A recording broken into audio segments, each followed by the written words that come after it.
Incoming transmission. Picture this. A recording studio somewhere far, far away.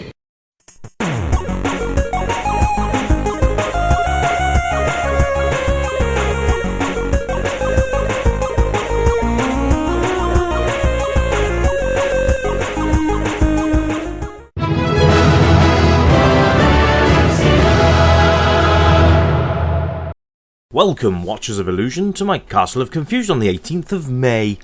I'm looking at Skull and Crossbones again, but this time on the arcade, the original. I think it'd be interesting to see how the Spectrum fared against the original of this. I don't know why I'm laughing. I've had a case of the giggles today and it hasn't really gone away. Anyway, at least we've got an intro with this one. Ah, there we go. Nice and colourful and cartoony. I quite like this already. Controls are okay, bit odd. So I can sort of see where the Spectrum was coming from with the control system. So basically with this you've got two buttons. One is your attack button and the other one will turn you round. Well, the Spectrum version you had to sort of hold the button down and you turn round. But you can see there's loads of stuff here that's happening that the Spectrum didn't do. Oh no!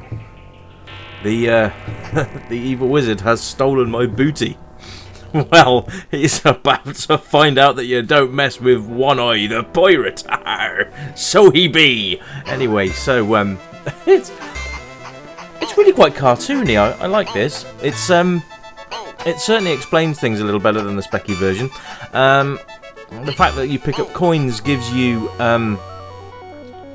sword extra power, which is quite nice, and I think that means that you can kill things a bit quicker. You can see that meter down in the bottom left-hand corner. That was never explained on the Specky version. I really like this. The facial expressions of the bad guys is quite cool as well. It's a bit like playing a cartoon.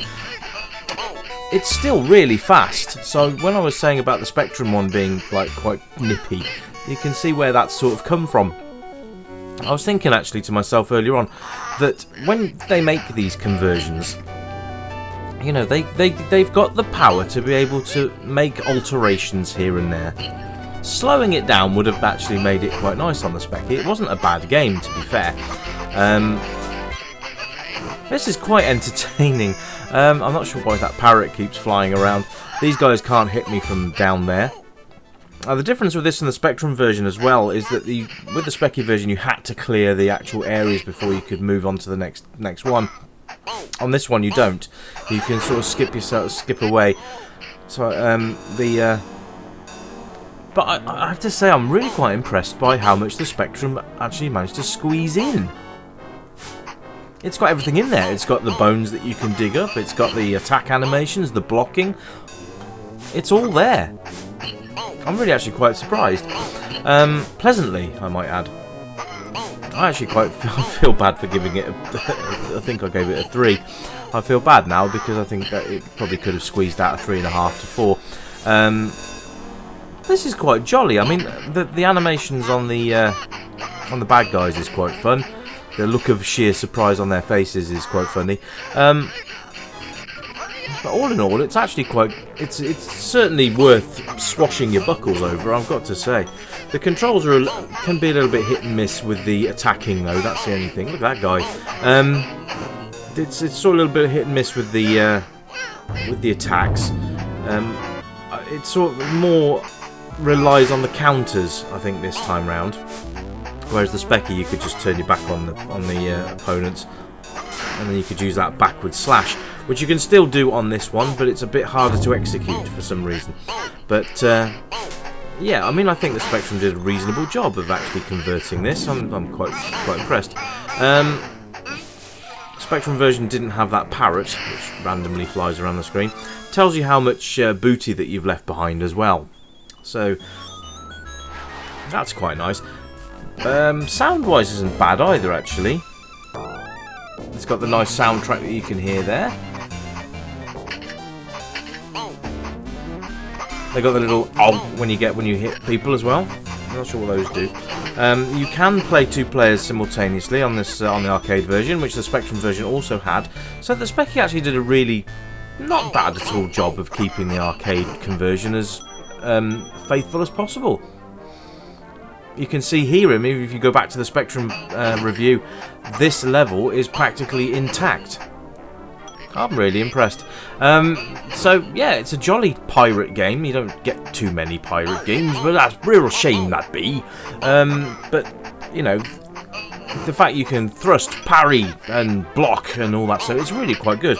And they've done a pretty good job with this game. I don't remember playing this anywhere or seeing this anywhere when I was younger, but have you had experiences with Skull and Crossbones on the arcade? What did you think of it, if you did? I think it's one of those 10p games. By the way, I don't know how much arcade games cost in the States or anywhere else in the world, especially retro ones, but we used to have them at 10p, and then you'd have the other games like Dragon's Lair at like 50p a pop, which was really quite unfortunate with Dragon's Lair because it was so bloody hard that, you know, 50p a pop was ridiculous. They would have made a small fortune at 10 pence a pop. But yeah, it's Dragon's Lair. One I would love to show you guys, but I am absolutely rubbish at. Maybe one day I'll show you the Amiga version, because I had to go at that one before I had my Amiga. But yeah, back to this game. This is alright. I like the fact that actually all the enemies do move on this one. The Spectrum version, they sort of took it in turns, which was a little bit odd, but I guess that was all just down to memory and programming and all that to make it a little bit more playable. But yeah, this is good fun. I'm not sure what happens when your sword runs out of power. Now, if you remember on the Spectrum version, the tied up lady there was on top of the deck, and they've moved her down here. Well, let's say they've moved her. Whoever coded the Spectrum version moved her up onto the top. We're giving this guy with his big dildo hat a good going over here. It's good you can choose medium or hard or easy or whatever. That's really quite good as well. You don't get too many options like that in games.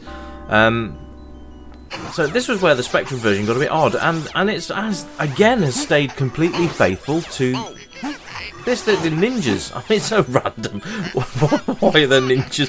Why? It makes no sense. But they are silly ninjas. They look like Lego. They look like Lego men. The space Lego guy. The space Lego guys. But you can see every time I pick up coins, my sword meter replenishes, and I literally think that is just to hit them harder, so it makes your job a little bit easier. I do like this. It is fun. I'm still sort of the opinion it's going to be about a 3.5, but it's all right. I'd like to play this with somebody else and give it a 2-player going over. I think that would probably boost the score a little bit. It's not horrendous. It's fun, but it's probably not one I would revisit too often.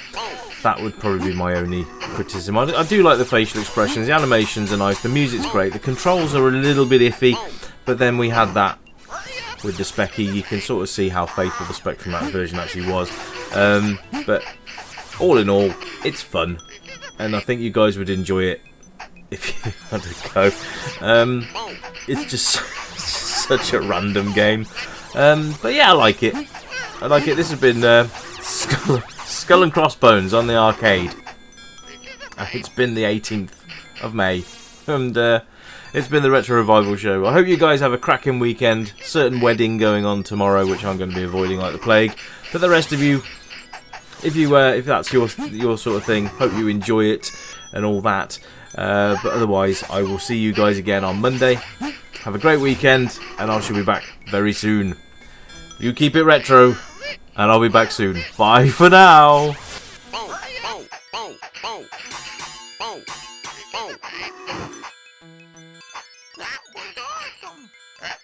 That was awesome.